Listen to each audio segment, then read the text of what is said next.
여러분 안녕하세요. 자, 오늘은 지난 시간의 뒤를 이어서 바로 이제 3번 절대 왕정에 대한 내용에 대해서 이야기를 하도록 하겠습니다. 지난 시간까지 우리는 이제 신한로 개척의 영향이 어떻게 진행되었었는가에 대한 내용에 대해서 얘기했었죠. 자, 이번 시간에는 바로 그 신한로 개척의 성과를 기반으로 해서 유럽의 여러 가지 왕정들이 어떻게 발달을 해 나갔었는가에 대한 내용에 대해서 살펴보도록 하겠습니다. 자, 지금부터 한번 시작을 해보도록 할게요. 자, 먼저 절대왕정의 성립입니다. 자, 내용은 첫 번째 1번 의빙에서는요, 바로 16세기에서 18세기 유럽 국왕 중심의 정치가 실질적으로 이루어졌었습니다. 즉, 요때쯤에 가가지고선 유럽의 국왕들이 예전 시기에 비교해서 봤을 때 훨씬 더 그 권력이 많이 세졌다고 볼 수 있었거든요. 그 이유가 왜 그런지 한번 살펴보면 다음과 같아요. 먼저 이 국왕이라고 하는 사람은 이때 당시에 주요 계층이라 볼 수 있었던 바로 이 귀족과 그 다음에 시민층의 균형을 맞추는 존재라고 볼 수 있는 사람들이에요. 그러면서 그 균형을 맞추면서 이들 사이에서 한쪽이 너무 세지면 나머지 한쪽을 편도어주는 그런 방식으로 해가지고 이들 세력이 서로 이게 사이가 안 좋은데, 그럼에도 불구하고 이들 세력이 전부 다 국왕을 지지하고 있는 그런 상황이었기 때문에 바로 이러한 권한을, 이러한 지지를 받으면서 이들의 그런 세력의 균형이 어느 한쪽으로 확실하게 넘어가거나 하는 그런 시스템이 구축되지 않도록 하려고 노력을 했었던 존재라 볼 수 있겠습니다. 그 구조적인 모습을 보면 다음과 같이 얘기할 수 있어요. 첫 번째, 이 절대군주라고 하는 존재는요, 자, 여기 보이다시피 바로 기본적으로 귀족과 시민들에 의해서 지지를 받습니다.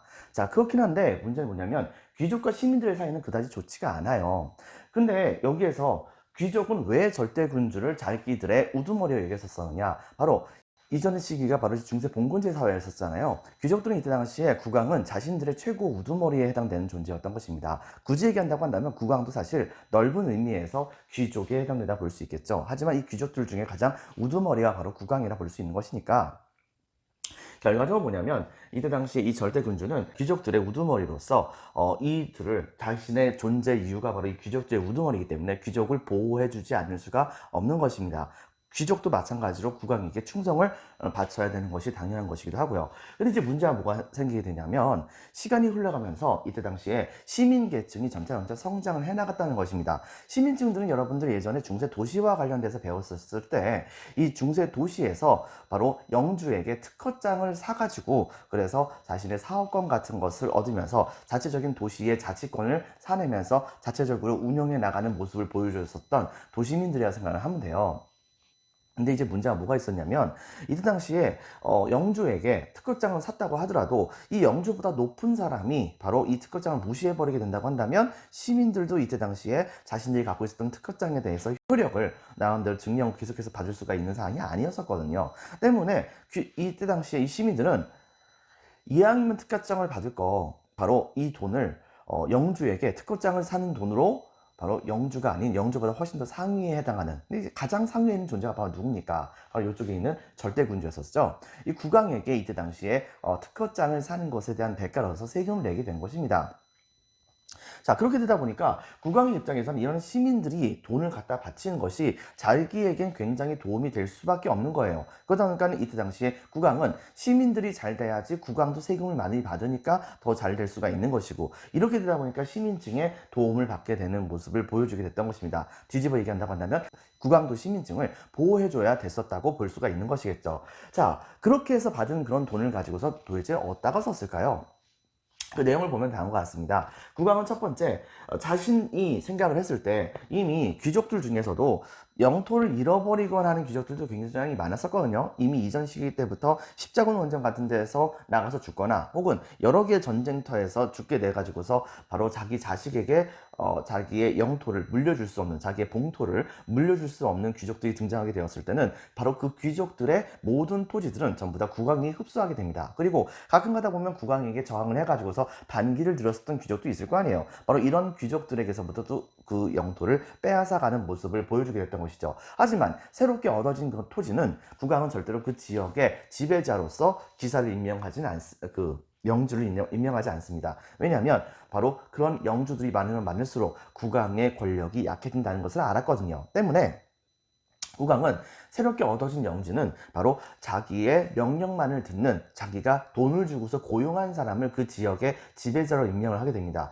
즉 국왕이 파견했었던 그 지역의 통치자는 바로 누구에게만 충성하게 되느냐, 자기에게 월급을 주는 국왕에게만 충성을 바치는 그런 시스템이라 볼 수 있는 것이겠죠. 바로 그렇게 국왕에 의해서, 국왕의 월급을 받고서 지방에 파견해서 그 지역을 다스리는 존재들을 일컬어서 우리는 바로 관료제라고 합니다. 당연히 왕령지가 넓어지면 넓어질수록 관료가 파견되는 지역도 넓어지게 되다 보니까 당연히 바로 국왕이 돈이 많이 들어가겠죠. 바로 그 월급을 이때 당시에 시민들이 많이 낼 수가 있었던 것입니다. 또한 국왕도 그렇게 가끔 가다 보면은 국왕의 권력에 도전을 하는 그런 영주도 있을 거 아니에요. 바로 그런 영주들을, 그리고 외세가 침략을 했을 때 그들을 막아낼 수 있는 항상 준비된 군대를 만들어야 했었던 그런 측면이 있었던 것이겠죠. 바로 이들도 역시 시민의 세금을 받아가지고서 그 군대를 유지했던 것인데, 그 군대는 특징이 항상 준비된 군대란 뜻입니다. 항상 준비된 군대란 뜻이죠. 바로 상비군을 이때 당시에 국왕 직속하에 만들어 놓는 모습을 보여주게 됩니다.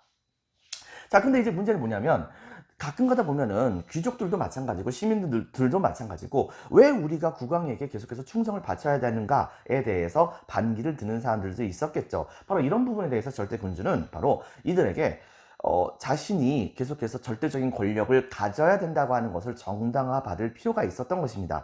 때문에 이때 당시에 절대군주는 이런 자신의 권력을 정당화하기 위해서 새로운 정치 이론을 만들어내게 돼요. 그것은 바로 무엇이냐?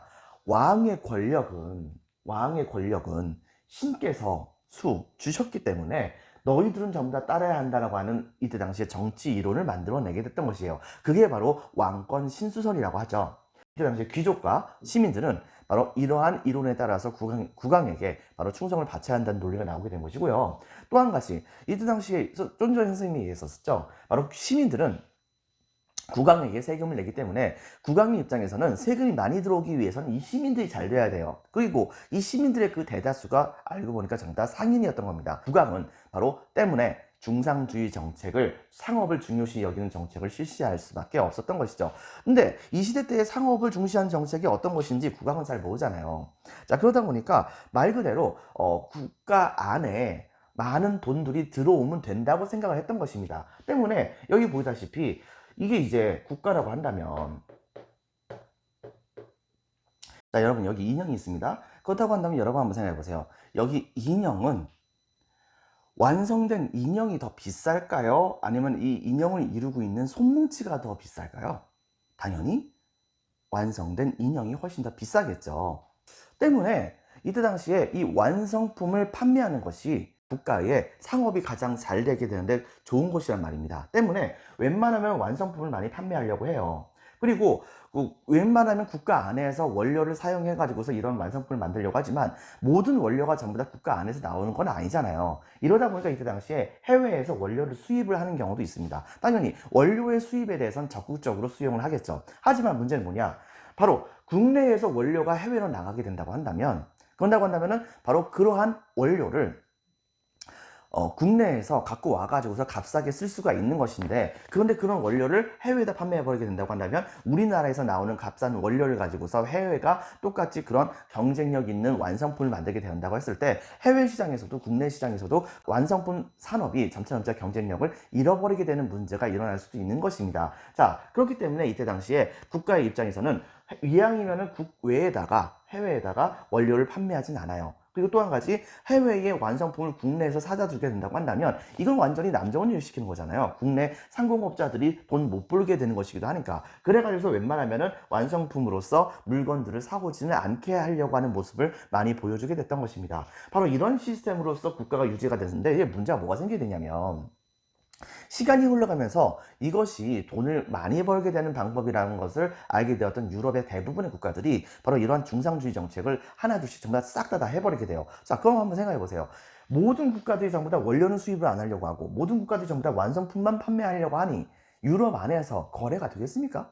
당연히 거래가 될 리가 없겠죠. 때문에 이들은 이때 당시에 자신들의 완성품을 사줄 수 있는 시장과, 그러면서 또 한 가지, 자기네들이 완성품을 만들 때 반드시 필요한 원료를 판매를 해줄 수 있는 새로운 토지가 필요했던 것입니다. 그래가지고서 그들이 이때 당시에 얻게 되었던 그 토지가 바로 무엇이냐? 바로 식민지였었습니다. 이렇게 식민지를 이때 당시에 얻으려고 노력을 했던 것이죠. 그러면서 유럽의 각국들이 본격적으로 전 세계에다가 식민지를 가지려고 노력을 했던 것이다. 여러분은 생각을 하면 됩니다. 자, 그 다음에 또 한 가지. 자, 대표적으로 해서 등장했었던 이러한 절대 왕정의 시스템을 구축했었던 그런 지역이 바로 어디냐? 유럽 중에서도요, 주로 서유럽 쪽에 해당되는 국가들이 포함됩니다. 에스파냐라든가 포르투갈이라든가 그 다음에 프랑스, 영국과 같은 나라들이 여기에 포함이 돼요. 대표적으로 본다고 한다면 이들은 국왕이 이때 당시에 제2 신분이었었던 귀족과 제1 신분이었었던 성직자의 모든 권력을 국왕이 완전히 장악을 하게 됩니다. 그렇기 때문에 귀족과 성직자들은 국왕의 권력에 대해서 함부로 입을 뻥끗할 수 있는 상황은 아니었던 것이죠. 자, 그리고 또 한 가지, 국왕의 입장에서도 자기의 재정을 지원해주는 시민층을 많이 보호할 필요가 있었습니다. 때문에 재정 지원을 하는 시민층을 보호하기 위해서 이른바 중상주의 정책을 펼치는 모습을 보여주게 됩니다. 대표적인 상황이 바로 뭐가 있었냐면 에스파냐의 국왕이었었던 펠리페 2세가 여기에 포함이 돼요. 이 펠리페 2세의 경우에는요, 대체로 본다고 한다면 다음과 같은 정책을 펼칩니다. 자기가 옛날서부터 로마 카톨릭, 즉 천주교를 믿었었어요. 자, 그렇기 때문에 카톨릭 중심으로 국가를 이끌어 나가려고 하는 모습을 보여주게 됩니다. 이때 당시 펠리페 2세의 영토는 사실 에스파냐뿐만이 아니고 옛날 신성 로마 제국이 있었던 지역들도 이제 펠리페 2세의 영토에 포함되기도 했었거든요. 때문에 그는 이때 당시에 바로 자기가 장악했었던 모든 영토에서 카톨릭을 강요하려고 하는 모습을 보여줬던 거예요. 기존에 있었던 신교를 전부 다 내쫓으려고 했었던 것이죠. 자, 그 다음에 또 한 가지, 가장 먼저 유럽에 있는 국가들 중에서 절대 왕정을 구가하게 됩니다. 왜 그럴까요? 여러분들, 그것은 바로 뭐 때문이냐? 바로 이 에스파냐가 저번 시간에 설명했듯이 신대륙을 발견하게 되면서 신대륙에서부터 막대한 양에 해당되는 바로 금과 은과 같은 것을 많이 가지고 올 수가 있었기 때문에 그게 가능했던 것이었습니다. 때문에 이때 당시에 이 에스파냐는 바로 무적 함대라고 하는 굉장히 강력한 함대를 만들어 가지고 당시에 자기네들이 생각했을 때 카톨릭의 천주교의 적이라고 생각했었던 세력, 즉 이슬람 세력, 이 시대 때의 이슬람 세력에 해당되는 나라가 어디냐면은 오스만 튀르크 제국이었었습니다. 때문에 이 오스만 튀르크 제국과 전쟁을 벌여요. 바로 이 레판토 해전이라는 전투에서 이 오스만 튀르크의 군대를 물리치게 되면서 이때부터 지중해 지역의 제해권은 점차 이 에스파냐 쪽으로 넘어오게 되는 모습을 보여주게 되었던 것입니다. 이런 측면 여러분 같이 기억을 해주시고요. 그러면서 남도 잘 나갔었죠. 자, 그런데 문제가 하나 생깁니다. 나중에 이들은 점차 몰락을 하게 돼요. 그 이유가 왜 그럴까요? 바로 이것은 영국의 국왕 때문에 그런 것입니다. 엘리자베스 1세가 바로 여기에 포함되죠. 이거 얘기하기 전에 선생님은 한 가지 얘기를 할 필요가 있겠네요. 예전에 우리가 수업을 했었을 때 종교개혁 부분에서 바로 영국 국교회를 만들었었던 왕이 누굽니까? 바로 헨리 8세였었죠. 그런데 이 헨리 8세가 자기가 이혼하기 위해서 국교회를 만들었었잖아요. 그런데 자기가 이혼하려고 국교회를 만드는 과정 중에서 이때 당시에 바로 새롭게 얻게 되었었던 그런 궁녀 출신의 자신의 두 번째 왕비가 앤블린이라고 하는 여성이었었는데, 문제는 뭐냐, 이 앤블린도 본초를 내쫓았었던 헨리 8세를 만족시키지 못하게 됩니다. 무슨 말이냐, 헨리 8세가 그렇게 원했었던 아들을 이때 당시에 앤블린이 낳지 못하게 됐던 것이에요. 자, 이렇게 되게 되자 여기에 안 되겠다 생각했었던 헨리 8세는 바람을 피우게 되었었고, 이것 때문에 이때 당시에 앤블린은 딸을 낳았음에도 불구하고 헨리 8세가 자기에서부터 이제 떠나가려고 하는 모습을 보여주겠다라고 생각해가지고서 이걸 질투하는 모습을 보여주게 되자 이때 당시에 헨리 8세는 이 앤블린을 바로 반역죄로 처형시켜버리는 모습을 보여주게 됩니다. 그리고 시간이 흘러가서 나중에 헨리 8세는 진짜 여러 명의 아내를 뒀고 그 사이에서 아들을 실제로 낳기도 했었어요. 근데 문제는 뭐냐, 그 헨리 8세가 죽고 나서 그 아들이 영국의 국왕이 되긴 했는데, 문제는 이 영국의 국왕이 됐었던 그 아들은 얼마 살지 못하고 금방 죽게 됩니다. 때문에 이때 당시에 헨리 8세의 자식이 그 자리를 대신해야 되는 상황이 벌어지게 되었던 것인데, 문제는 뭐냐, 바로 이 헨리 8세가 이혼하기 전에 첫 번째 왕비하고의 사이에서 낳았던 딸이 바로 영국의 국왕으로 올라갔다는 것입니다. 바로 그 딸이 바로 이때 당시에 영국의 여왕으로서 즉위를 하게 됐었는데, 그 사람이 이제 누구냐면 메리 1세라고 하는 여왕이에요. 근데 이 메리 1세는 여러분 한번 생각해 보세요. 자기 아버지가 자기 어머니하고 이혼하려고 영국 국교회를 만들었어요. 당연히 영국 국교회를 좋아할 리가 있겠습니까? 때문에 이때 당시에 메리 여왕은 바로 이 영국 국교회를 포함해서 신교도에게 엄청난 탄압을 가하게 됩니다. 때문에 이 메리 여왕은 다른 말로는 피에 메리라고 하는 별명이 있기도 했었어요. 그런데 이제 문제는 뭐가 있었냐면, 이 메리 여왕이 당시에 여기 보이는 이 필리페 2세와 같이 결혼을 하게 됩니다. 근데 이들 사이에서 자식이 제대로 있지도 않은 상황에서 그만 이 메리 여왕이 죽게 됐네요. 그러다 보니까 바로 이번에는 영국의 국왕으로 다시 한번 왕위로 올라갔던 사람이 바로 누구였느냐? 여기 보이는 엘리자베스 1세였었습니다. 이 엘리자베스 1세의 경우에는요, 바로 자기 어머니가 좀 전에 처형당했다고 얘기했었던 바로 그 앤블린이라고 하는 신녀 출신의 왕비였었어요. 두 번째 왕비였었죠. 당연히 자기 아버지가 바로 자기 어머니와 만나기 위해서 영국 국교를 만들었기 때문에 영국 국교회를 사랑할 수밖에 없는 것이겠죠. 때문에 여기 보이다시피 영국 국교회 중심으로 국가를 유지해 나가려고 하는 모습을 보여주게 됩니다. 그러면서도 적극적으로 중상주의 정책을 열심히 펼쳐나가요. 자, 그런데 당시에 이 펠리페 2세 같은 경우에는 자기 왕비였었던 메리 1세가 죽고 나서 바로 영국이라고 하는 커다란 땅덩어리가 새로운 주인을 찾아서 떠나가게 된 거잖아요. 그러니까 계속해서 이왕이면 그 땅을 이 펠리페 2세도 같이 다스리고 싶었던 것입니다. 때문에 자기의 부인의 동생이었음에도 불구하고, 이복 동생이었음에도 불구하고 이때 당시 펠리페 2세는 엘리자베스 1세에게 청혼을 해요. 근데 이때 당시 엘리자베스 1세는 이 청혼을 받아줄 듯 말 듯, 받아줄 듯 말 듯 하면서, 그러면서 계속해서 펠리페 2세를 약간 좀 약올리는 모습을 보여주기도 했었어요. 그리고 또 한 가지, 이 에스파냐에게서부터 최대한 얻어낼 수 있는 것은 다 얻어내려고 하는 모습을 보여줬던 것이죠.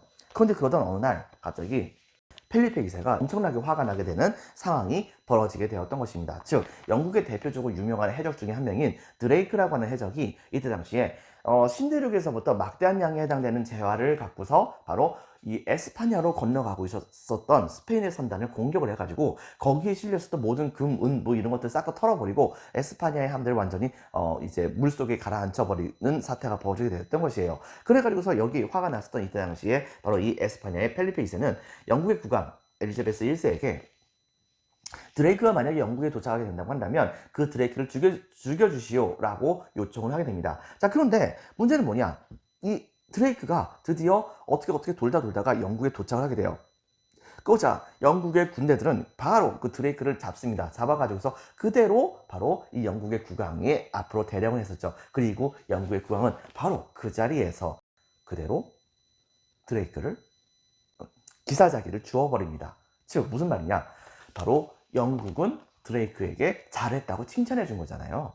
이것은 뭘 의미하는 거냐? 에스파냐하고 싸우자는 얘기잖아요. 그러니까 여기에 열받았던 이때 당시에 이 에스파냐의 펠리페 2세는 영국을 점령하겠다는 명목으로 대규모의 이 무적 함대를 끌고서 영국을 침공하게 됩니다. 그런데 문제는 뭐냐? 영국의 함대가 분명히 불리한 것이 맞음에도 불구하고 결과적으로는요, 날씨와 지형과 그 다음에 그 외에 뭐 영국 선박에 실려져 있었던 대포의 숫자 뭐 이런 식의 문제들 때문에 이때 당시에 이 펠리페 2세의 무적 함대는 엄청나게 치명타를 당하게 돼요. 그리고 이 사건이 있은 다음부터 펠리페 2세의 바로 스페인은 에스파냐는 전차점차 쇠락의 길로 걸어가게 되었던 것이죠. 그리고 영국은 이때부터 본격적으로 전 세계에 자신의 그런 해상력을 키워나가는 모습을 보여주게 됩니다. 그리고 특히 여기 보이다시피 모직물 공업을 본격적으로 이제 되게 많이 일으키는 모습을 보여줬었어요. 영국이 모직물 산업으로 양을 많이 키웠었으니까 모직물 산업으로 굉장히 많이 유명했었거든요. 그리고 이때 당시에 바로 북아메리카 지역을 본격적으로 식민지화하는 모습을 보여주게 됩니다. 그리고 영국은 인도 지역으로 동인도 회사라고 하는 공기업을 만들어요. 그리고 이 동인도 회사를 통해 가지고서 인도로 진출하는 모습을 보여줍니다. 그리고 인도에 여러 개로 갈라져 있었던 제후 국가들에게 무기 같은 것을 판매를 하다가 나중에 뭐 돈을 안 갚거나 뭐 이런 제후국들도 있을 거 아니에요. 뭐 이들을 공격하고 막 이렇게 하는 방식으로 해가지고서 점차 동인도 회사를 중심으로 해서 인도 전역을 차츰 장악을 해나가는 모습을 보여주게 됩니다. 이때 당시 무굴 제국은 전국에 있었던 제후 세력들의 반발로 인해 가지고서 힘이 많이 약화가 되어 있었던 상황이라 볼 수 있는 것이겠죠. 자, 이번엔 프랑스에 대해서 살펴보겠습니다. 프랑스는요, 이미 어린 나이에 왕위에 올랐었지만 바로 프랑스에 대한 충성심이 굉장히 높았었던 재상들과 그 다음에 여러 명의 신하들에 의해서 굉장히 프랑스가 잘 운영이 되고 있었고, 바로 그런 과정 중에서 성령이 되었던 루이 14세는 나름대로 이런 군대를 이용해 가지고서 여러 차례에 걸쳐서 전쟁을 많이 벌이고 그 다음에 프랑스의 국력을 많이 떨쳤었던 모습을 보여주게 됩니다. 바로 이 루이 14세, 이 루이 14세는 중상주의 정책이라고 하는 정책을 실시하게 돼요. 그리고 또 한 가지, 막강한 상비군을 구성하게 됐었죠. 그리고 근처에 프랑스 국경하고도 같이 접해 있기도 했었거든요. 바로 독일과 그 다음에 네덜란드 지역과의 전쟁에서 승리를 거두게 되면서 그들의 무릎을 꿇려주게 됩니다. 그리고 이때 당시에 강력했었던 왕권을 만천하에 자랑하기 위해서 이른바 베르사유 궁전이라고 하는 궁전을 이때 당시에 만들어요. 여러분들 잘 알고 있는 거죠? 바로 이런 궁전을 만들게 되면서 왕권이 이렇게 거대한 건축물을 만들 정도로 위대하다라고 하는 것을 국민들에게 보여주려고 노력을 했던 것입니다. 더불어서 자기 스스로는요, 바로 나는 태양과 같은 존재다 라고 해서 스스로 태양왕이라고 하는 것을 지칭했었고요. 그 다음에 또 한 가지, 짐이 곧 국가다, 내가 곧 국가다 라고 하는 그런 말을 통해 가지고서 이때 당시에 많은 백성들이 루이 14세를 환호하고 열렬히 지지하게 만들려고 일종의 쇼맨십 같은 것도 보여주는 모습을 실제로 보여주기도 했었습니다. 자, 이번에는 동유럽의 절대 왕정에 대해서 한번 살펴볼게요. 이 동유럽의 절대 왕정은 사실 동유럽의 국가들은 상대적으로 서유럽을 따라가고 싶었어요. 근데 이제 문제가 뭐가 있었냐면 동유럽의 경우에는 전반적으로 봤을 때 왕실에게 돈을 줘야 되는 시민층들이 상대적으로 좀 힘이 약했던 것입니다. 그러다 보니까 시민층들에게 기대기가 좀 어려웠어요. 그래가지고서 사실은 귀족이 강했기 때문에 왕정은 이때 당시에 바로 귀족과 같이 손을 잡아가지고서 그래서 그 귀족에게서부터 세금을 좀 더 많이 받으려고 하는 모습을 보여줬던 것이죠. 하지만 이 세상에 모든 건 그렇지 않습니까? 주는 게 있으면 받는 것도 있는 것이라고, 받는 게 있으면 주는 것도 있는 것이겠죠. 즉 귀족들에게 좀 더 세금을 많이 받으면서 개혁 정책에 협조를 받는 대신에 귀족들에게는 귀족들의 수입원이야 볼 수 있었던 농노들을 다룰 수 있는 권한을 좀 더 강화시켜 줍니다. 예를 들면 바로 농노는 예전 시간에도 선생님 한번 얘기했었는데 일주일에 3일에서 4일 정도를 영주의 직영지에 가가지고서 일을 하게 만들잖아요. 자, 그런데 이때 당시에 이 동유럽의 군주들은 이 귀족들이 바로 자기의 영토에 있는 농노들을 일주에서 5일 이상씩 계속해서 부려먹을 수 있도록 하는 그런 식의 농노를 다룰 수 있는 권한을 강화시켜주는 모습을 보여주게 되었던 것입니다. 자, 그렇게 해가지고 좀 더 후진성을 면할 수가 없었어요. 대표적인 경우가 바로 여기 보이는 이제 표트르 대제라고 볼 수 있겠습니다. 이때 당시에 러시아는 차르라고 해가지고서 이제 황제를 차르라고 보통 얘기하거든요. 즉 러시아는 사실 이때 당시에 비잔티움 제국의 마지막 왕녀와 러시아 왕실이 같이 결혼하면서 바로 비잔틴 제국이 갖고 있었던 황제 칭호를 러시아가 계승했다고 딱 선언했던 거예요. 왜? 이때 당시 비잔틴 제국 망했잖아요. 자, 그렇게 해가지고 그때부터 바로 이제 황제를 스스로 칭했었었는데 이때 당시에 황제를 칭하는 단어가 바로 카이사르라고 하는 말이 있기도 했었어요. 카이사르라고 하는 말이 러시아식으로 발음하게 된다고 한다면 짜르 혹은 짜르라고도 얘기를 합니다. 자, 그래가지고서 짜르로 올라가게 되었었던 표트르 대제. 근데 이제 문제가 뭐가 있었었냐면 이때 당시에 이 표트르 대제는 어렸을 때 굉장히 불우했었었는데 자기 누나가 자기를 사실상 거의 유폐시키고 국정을 마음대로 막 좌지우지하는 상황이었어요. 어린 시절 굉장히 좀 힘들게 지냈었죠. 그러다가 나중에 바로 이 자기가 성장하고 나서는 누나를 내쫓아버리고 감옥 같은 곳에다가 가둬버린 다음에 직접적으로 국가를 좌지우지해 나가는 모습을 보여주게 됩니다. 이 사람 되게 독특한 것 중에 하나가 신하들과 동행을 해가지고서 서유럽 여러 곳을 왔다 갔다 많이 했었었는데 그 이유는 뭐냐면 서유럽의 문물을 직접적으로 배우고자 하는 그런 열망이 되게 컸었어요. 즉 서유럽 문물을 수용하고 그 다음에 그거에 따라서 근대화를 추구하는 모습을 보여주게 됩니다. 특히 국왕이 직접 가가지고서 뭘 했었냐면 서유럽의 뛰어난 여러 가지 과학기술, 그 다음에 무슨 산업기술 같은 것을 배워오기 위해서 왕이 직접 가가지고 신분을 속이고서 거기에서 노동자, 몫으로서 막 일하거나 아니면은 뭐 배 만드는 조선기술사라든가 뭐 이런 기술자로 막 일하면서 자기가 봤을 때 솜씨가 뛰어나다고 생각했던 유럽의 많은 기술자들을 러시아 지역으로 초빙을 했던 것이죠. 그렇게 해가지고서 점차 러시아의 새로운 문물을 많이 수용하려고 노력을 했었고요. 그 과정 중에서 조선업도 발달시키고 그 다음에 또 한 가지 상비군도 굉장히 강화시키는 모습을 보여주게 됩니다. 사실은요, 러시아는 내륙 국가입니다. 바다가 접한 곳이 북극밖에 없었거든요. 근데 북극은 이 당시에 바다라고 얘기할 수 있는 게 아니었었죠. 자, 이렇게 되다 보니까 러시아는 다른 나라들은 전부 다 식민지를 갖고 있는데 러시아가 식민지를 가질 만한 땅이 별로 없는 거예요. 이래가지고서 러시아가 어떻게 할까 고민하다가 당시에 여러분들 프린트 24페이지에 나와 있는 지도를 보면 알겠지만 거기에서 발트해라고 한번 찾아보세요. 이 발트해라고 하는 곳으로 나가기 위해서 이때 당시에 이 지역을 장악하고 있었던 이 스웨덴과 미친 듯이 싸움을 벌이게 됩니다. 여러 차례 걸쳐가지고 실제로 패배도 많이 당했었거든요. 하지만 결과적으로는 스웨덴을 확실하게 밀어붙이게 되면서 당시에 러시아는 발트해로 나갈 수 있는 곳을 살짝 장악을 하게 됩니다. 그러자 여기에 너무 기뻤었던 러시아는 당시에 이 발트해로 나갈 수 있는 그런 통로에 해당되는 곳에다가 아예 수도까지 옮겨버려요. 이때 당시 스웨덴과 싸웠었던 전쟁을 일컬어서 우리는 북방전쟁이라고 하고요. 또 한 가지 이때 당시에 상트페테르부르크라고 하는 곳에다가 수도를 정하게 되는데 그곳이 바로 이 전쟁을 통해서 얻어 나가게 됐었던 발트해로 나가는 그런 도시라고 볼 수 있는 곳이겠습니다. 바로 이런 상트페테르부르크라고 하는 곳으로 옮겨갔고요. 수도를. 그 다음에 나중에 동쪽으로 계속해서 영향을 확장해 나가서 나중에는 청나라와 국경선까지 접할 정도로 이때 당시에 그 규모가 굉장히 커다랗게 되는 모습을 보여주기도 했었던 것입니다. 자, 이렇게 되면서 러시아가 본격적으로 발전해 나갔다 볼 수 있겠죠. 자, 이번에는 프리드리히 2세에 대해서 이야기를 하겠습니다. 이때 당시에 프리드리히 1세도 사실 위대한 왕입니다. 자, 사실 독일이라고 하는 나라는 아직까지 존재하지는 않았었어요. 바로 그 자리에는 옛날 동프랑크 왕국을 계승했었던 신성 로마 제국이 계속해서 존재하고 있었던 상황이었던 것이죠. 당시 그런데 이 독일이라고 하는 건 지역에 이쪽 지역을 중심으로 해가지고서 합스부르크 가문이 장악을 하고 있었던 그런 영토가 있었습니다. 이 시대는 바로 이 합스부르크 가문이 신성 로마 제국의 황제를 계속해서 계승하고 있던 상황이었거든요. 자, 그런데 이때 당시에 이 합스부르크 가문은 이 독일 지역 이외에도 남쪽 지역의 헝가리 지역까지도 같이 장악을 하는 모습을 보여주게 됐었어요. 그리고 이것을 일컬어서 우리는 보통 뭐라고 부르냐면 오스트리아 헝가리 제국이라고 얘기를 하기도 합니다. 그 수도가 바로 빈이라고 하는 곳이었었죠. 자, 근데 어쨌든 간에 이때 당시에 바로 이 신성 로마 제국 안에 북쪽 지역엔 예전에는 제후에 불과했었던 존재였었는데 점차 그 힘이 커져가지고서 합스부르크 가문으로서부터 왕의 지위까지도 인정받게 되었던 그런 지역이 있었습니다. 그 지역이 바로 어디냐면 프로이센이라고 하는 곳이에요. 바로 프리드리히 2세는 바로 이런 프로이센 지역의 왕으로 즉위를 하게 되었던 것입니다. 프리드리히 2세의 아버지죠.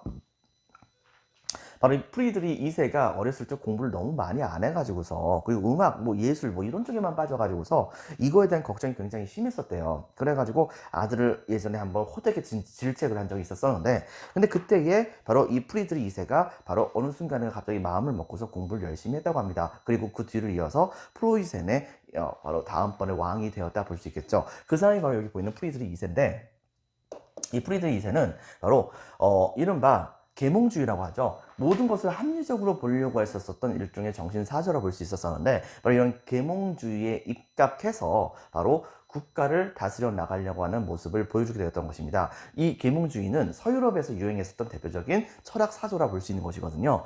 바로 이때 당시에 프리드리히 2세는 계몽주의를 신봉하면서 당시에 서유럽의 좀 더 효율적인 관료체제를 프로이센에다가 정착을 시키려고 노력을 했던 것입니다. 그리고 서유럽의 국가들이 그렇게 했던 것처럼 상비군을 강화시키죠. 근데 그때 당시 이제 어떤 일이 벌이게 됐었냐면 바로 이 지역에 오스트리아라고 할 수 있는 곳이었었죠. 오스트리아 헝가리 제국 합스부르크 가문에. 그런데 이때 당시에 이 오스트리아의 황제의 바로 자식들 중에서 아들이 한 명도 없는 겁니다. 그러다 보니까 오스트리아의 황제는 즉 신성로마 제국의 황제는 이 신성로마 제국의 여러 제후들에게 나는 지금 현재 나의 자리를 나의 딸에게 물려주도록 하겠다 라고 얘기하면서 그러면서 나머지 있는 모든 국가들과 그 다음에 다른 여러 개의 제후 국가들 전부 다에게 바로 양해를 구했어요. 왜냐하면 신성로마 제국은 원래 아들만 왕위를 계승할 수가 있었거든요. 근데 요번에 한정해서 딸이 계승할 수 있도록 하자라고 얘기를 했던 것입니다. 그렇게 해가지고서 전부 다 오케이라고 했었죠. 하지만 이 약속은 황제가 죽고 나서 그 딸이 황제에 올라가게 될 때 철저히 무시가 됩니다. 즉 황제에 반대한 나머지 제후 세력들이 오스트리아 합스부르크 가문에게 저항을 하게 되었고 그것의 결과 엄청난 싸움이 벌어지다가 결과적으로는 바로 이 프로이센이 앞장서 가지고서 황제국에게 저항을 하게 됐었고 거기에서 이 프로이센이 승리를 하게 됩니다. 승리를 하게 됐었지만은 프로이센은 진짜 합스부르크 가문이 신성로마 제국의 황제가 되는 것을 막을 생각은 없었어요. 때문에 이때 당시 한 가지 약속을 받았는데 그것은 뭐냐면 이때 당시 슐레지엔이라고 하는 그런 지역인데 이 슐레지엔이라고 하는 그런 땅이 철강석도 많이 나오고 산업도 많이 발달했던 지역이었었거든요. 그렇기 때문에 이 지역을 프로이센에 넘긴다고 한다면 그냥 이해해줄게 이렇게 얘기한 겁니다. 그래가지고서 어쩔 수 없이 울며 겨자 먹기로 이때 당시에 바로 이 오스트리아 합스부르크 가문은 프리드리 2세에게 이 지역을 넘겨줄 수밖에 없었어요. 그리고서 신성 로마 제국의 황제가 마리아 테레지아가 됩니다. 근데 문제는 뭐냐? 이 마리아 테레지아 황제는 열받잖아요. 그러니까 어떻게 썼냐면 여기 다음번에 나오다시피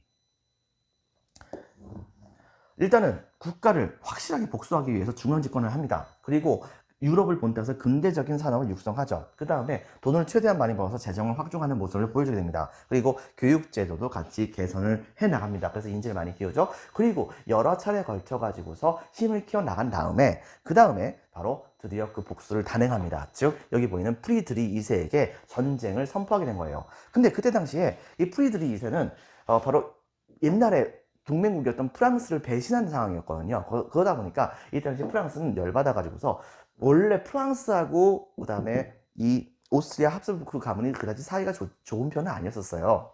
그런데 이 둘이 손을 잡는 거예요. 그러다가 이쪽에는 바로 러시아가 있었었는데 이 러시아도 같이 프로이센을 공격하게 되면서 이 프로이센은 3면에서 공격을 받게 되는 상황이 벌어지게 되었던 것입니다. 그런데 문제는 뭐냐? 프로이센이 막강한 군대를 이용해서 그들을 전부 다 하나같이 다 박살을 냈었지만 세 개의 나라가 한꺼번에 덤비는데 감당하기가 힘들죠. 그래가지고서 최종적으로는 패배할 수밖에 없는 상황이었는데 그때 바로 이 프로이센의 기적과 같은 일이 벌어지게 됩니다. 즉 러시아의 황제가 갑자기 죽고서 다음 때의 황제가 이 프로이센의 프리드리히 2세를 자신의 인생의 멘토로 생각하는 사람이 이때 당시에 러시아의 황제가 된 거예요. 그러다 보니까 새롭게 러시아 황제가 된 사람은 바로 그 즉시 그냥 프로이센에게 전쟁하는 것을 중단해버리고 집에 가버린 사태가 벌어지게 됩니다. 나중에 그 황제는 그냥 얼마 지나지 않아서 그 자리에서 쫓겨나긴 했는데 어쨌든 간에 이렇게 되게 되면서 바로 이 프로이센은 나머지 강력한 러시아 군대가 물러나게 되니까 나머지 국가들을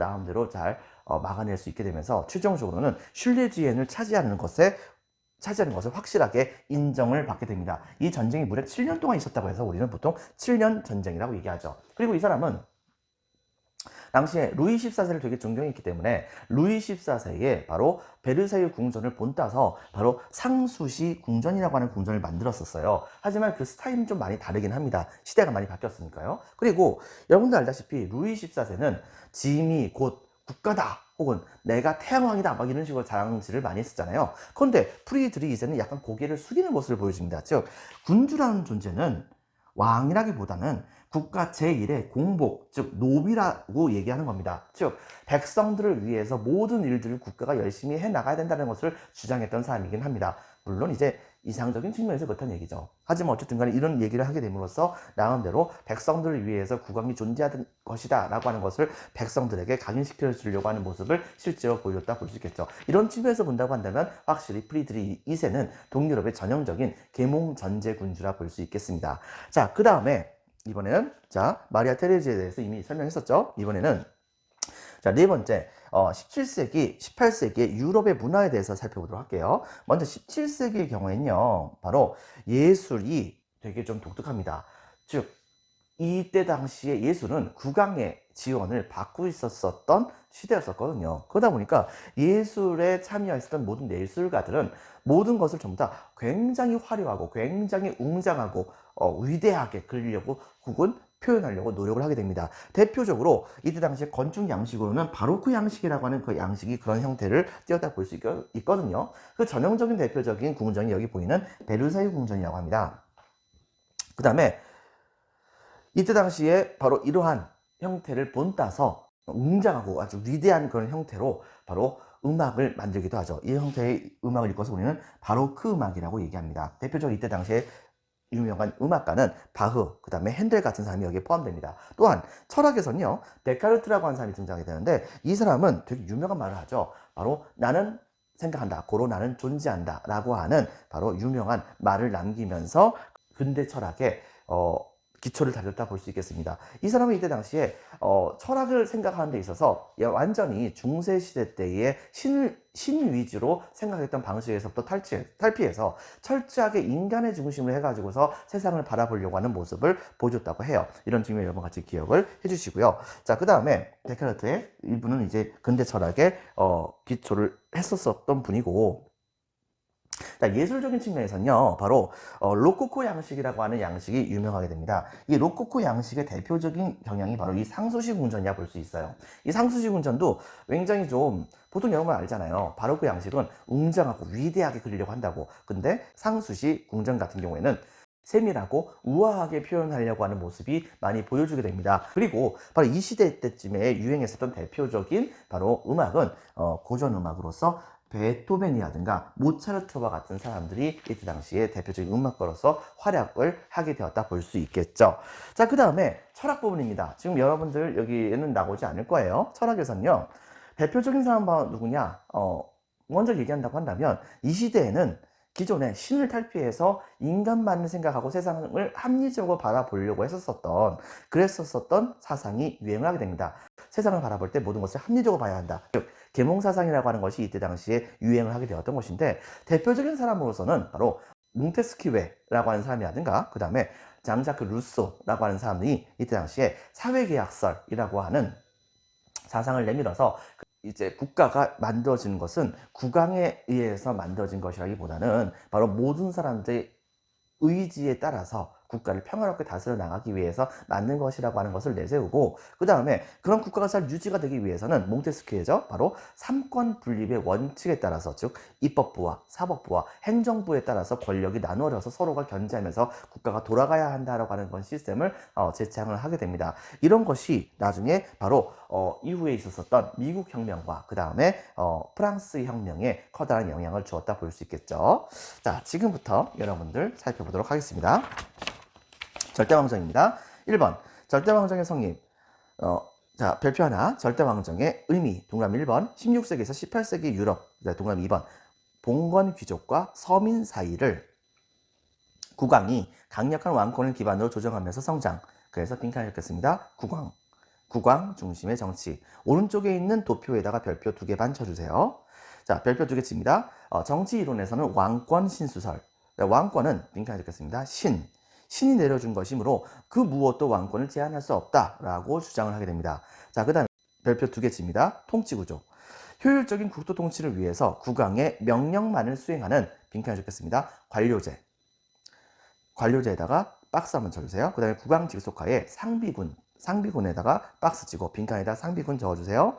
자, 그 다음에 별표 2개. 경제정책에서는요, 중상주의 박스 칩니다. 중상주의. 동그라미 1번 국가 빈칸 적겠습니다. 국가가 개입하는 보호무역주의라고 볼 수 있겠습니다. 동그라미 2번 수입품에 대한 빈칸을 적겠습니다. 수입품에 대한 관세 부과 등으로 수입을 억제하고 수출을 늘려서 국내 상공업을 보호하는 것이 목적입니다. 동그라미 3번 원료 공급지 및 완성품 판매 시장으로서의 빈칸을 적겠습니다. 식민지를 쟁탈합니다. 그 동그라미 4번 국가의 부를 증대하는 것이 목표였었던 것이죠. 그리고 이때 당시에 그 균형은, 즉 귀족과 그 다음에 시민층 간의 균형은 별표 하나, 계층 간의 균형. 동그라미 1번 국정 운영을 위한 자금을 빈칸을 적겠습니다. 시민에게서 지원받고 그 대신에 밑줄 치겠습니다. 상공업 및 무역 활동을 보장받습니다. 하지만 동그라미 2번 바로 봉건귀족 빈칸을 적겠습니다. 봉건귀족의 특권은 계속해서 유지해 나가는 방향입니다. 자, 그 다음에 동그라미 3번에 서유럽의 절대 왕정을 보면요, 동그라미 1번 국왕이 귀족과 성직자들의 권한을 장악합니다. 동그라미 2번 재정 지원을 받기 위해 빈칸에 적겠습니다. 시민 계층을 보호합니다. 다음 페이지 보면 24페이지에 별표 하나, 펠리페 2세. 동그라미 1번 가톨릭 중심의 종교정책. 동그라미 2번 가장 먼저 빈칸에 적혔습니다. 절대왕정을 수입합니다. 동그라미 3번 아메리카 식민지의 금과 은을 바탕으로 빈칸에 적혔습니다. 무적 함대를 조직합니다. 대표적으로 레판토 해전이 여기에 포함됩니다. 별표 2개. 엘리자베스 1세. 동그라미 1번 빈칸에 들어갈 말은 영국 국교회죠. 영국 국교회를 확립. 동그라미 2번 적극적인 중상주의 정책을 펼쳤고, 동그라미 3번 무적 함대를 격파합니다. 그래서 해상권을 장악하자. 거기까지 밑줄. 동그라미 4번 모직물 공업을 육성하고. 동그라미 5번 북아메리카를 식민지했습니다. 그리고 동그라미 6번 인도에 동인도 회사를 설립합니다. 그래서 영국 사람들은 영국을 가장 강력한 국가로 만들었었던 이 엘리자베스 1세를 굉장히 사랑하고 존경했다고 하죠. 그 다음에 별표 2개입니다. 루이 14세. 자, 동그라미 1번 적극적인 중상주의 정책으로 국내 산업 육성. 밑줄 쫙. 동그라미 2번 막강한 상비군 육성. 동그라미 3번 네덜란드 및 독일과 전쟁에서 승리하고. 동그라미 4번 베르사유 궁전. 베르어입니다. 베르사유 궁전 건축. 동그라미 5번 태양왕 아입니다. 태양왕을 자처합니다. 그리고 짐이 곧 국가다 라고 얘기하죠. 그 다음에 동유럽의 절대 왕정의 특징은 별표 2개입니다. 대표적 이곳은 동그라미 1번 시민층이 미약했습니다. 동그라미 2번 농노를 이용한 농업 경제로 강한 귀족 세력이 있었습니다. 바로 그것 때문에 동그라미 1번 봉건 귀족, 빈칸에 적혔습니다. 봉건 귀족과 왕권이 타협했으니 대표적으로 왕권은 세금을 좀 더 많이 걷는 대신에 귀족들에게 빈칸에 적혔습니다. 농노제 같은 것을 강화시킵니다. 그리고 동그라미 2번 서유럽 계몽 사상의 영향을 받아서 국왕은 스스로 계몽 전제 군주를 이때 당시에 자처하기도 합니다. 자, 표트르 대제 별표 하나. 동그라미 1번 서유럽의 선진 문물을 수용합니다. 동그라미 2번 근대화 노력을 했었죠. 동그라미 3번 조선 산업과 상비군을 육성하고. 동그라미 4번 스웨덴과의 전쟁에서 승리하여 빈칸이 적혔습니다. 발트해를 확보합니다. 동그라미 5번 상트페테르부르크 둘 다 어입니다. 이곳을 수도로 삼았고. 동그라미 6번 청과 국경을 확정했습니다. 자, 별표 2개. 프리드리히 2세 프로이센 빈칸이 적혔습니다. 프로이센. 자, 동그라미 1번 계몽주의의 영향이었고. 동그라미 2번 서유럽 관료체제를 도입했습니다. 동그라미 3번 강력한 상비군을 보유했고. 동그라미 4번 오스트리아 왕위 계승전을 이때 당시. 그 다음에 또 한 가지 동그라미 5번 7년 전쟁. 자, 이 7년 전쟁으로 전부 다 승리해서 슐레지엔이라고 하는 지역을 획득했었습니다. 동그라미 6번 상수시 궁전 건축. 동그라미 7번 군주는 국가 제1의 노비란 뜻이죠. 공복이라 선언했습니다. 자, 별표 2개. 마리아 테레지아. 자, 오스트리아의 여성 황제였었습니다. 즉 동그라미 1번 중앙 집권화를 추진했었고. 동그라미 2번 근대 산업을 육성하기 위해 노력했었으며. 동그라미 3번 국가 재정을 확충하고. 동그라미 4번 교육 제도를 개선하는 등의 노력을 하게 됩니다. 자, 그 다음에 4번 17세기에서 18세기 유럽의 문화에서 보면요, 17세기 자, 별표 하나. 예술은 한마디로 밑줄 치겠습니다. 화려하고 웅장한 바로크 양식 발달. 동그라미 1번 베르사유 궁전 건축. 동그라미 2번 바흐와 핸델 등 바로크 음악 발달. 바로크 빈칸에 적어주세요. 네, 별표 하나. 철학에서는요, 데카르트어입니다. 데카르트가 신과 분리된 인간의 이성을 강조합니다. 그래서 그 유명한 말을 하죠. 나는 생각한다. 고로 나는 존재한다는 말을 하게 됩니다. 자, 그 다음에 이것은 곧 근대 철학의 기초를 의미하는 것이라 볼 수 있겠습니다. 그 다음에 18세기에서는요, 예술은 별표 하나. 우아하고 섬세한 표현 같은 것을 중요시하는 로코코 양식이 발달하게 됩니다. 대표적으로 상수시 궁전이 여기에 포함됩니다. 로코코 양식에다 박스 한번 쳐주시고. 네, 고전 음악이 발달합니다. 고전 음악 박스. 동그라미 1번 모차르트. 동그라미 2번 빈칸에 들어가는 말은 당연히 베토벤이겠죠. 베토벤 적어주세요. 그 다음에 철학에서는 별표 하나. 이성을 중시하고 진보를 위해서 계몽이 이루어져야 한다는. 동그라미 1번 계몽 사상이 발달하게 됩니다. 대표적으로 몽테스키에와 그 다음에 루소 같은 사람이 유명했고요. 이것은 나중에 동그라미 1번 미국 혁명과 동그라미 2번 프랑스 혁명에 커다랗게 영향을 주게 됩니다. 여러분들 수고 많았습니다. 다음 시간 때는 혁명의 시대에 대해서 이제 다음 단원이죠. 4단원 바로 넘어가도록 하겠습니다. 자, 수고 많았어요. 오늘은 여기까지 하겠습니다. 감사합니다.